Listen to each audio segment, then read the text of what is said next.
એકવાર સ્વરૂપાનંદ સ્વામીને બહુ તાવ આવ્યો, એટલો બધો તાવ આવ્યો, એટલી બધી બળતરા થાય કે સે રહેવાય જ નહીં. પછી તો મહારાજને બહુ વિનંતી કરી કે મહારાજ, મારાથી રહેવાતું નથી, સેવાતું નથી, કાંઈક કરો.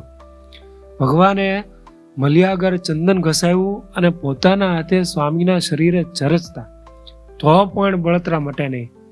પછી મહારાજે કીધું કે સ્વામી, તમે એક કામ કરો, એ આ દરબારગઢ છે ને, એ દરબારગઢના નળિયા સંભાળો.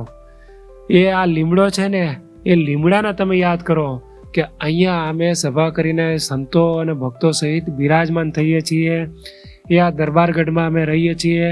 આ બધી અમારી લીલાને યાદ કરો. પછી સ્વરૂપાનંદ સ્વામી એ દરબારગઢ, એ આ લીમડો, એ સભા, એ ભગવાન, એ બધાને જ્યારે યાદ કર્યા એટલે શરીરમાં જેટલી બળતરા હતી એ બધી તત્કાળ શમી ગઈ. જુઓ તો ખરા, ભગવાન અને ભગવાનના સંબંધમાં આવેલા આ વસ્તુ પદાર્થ પણ કેટલા દિવ્ય થઈ જાય છે કે એને જો આપણે યાદ કરીએ તો આપણે પણ દિવ્ય થઈ જઈએ, આપણને પણ સુખ, શાંતિ અને આનંદ થઈ જાય.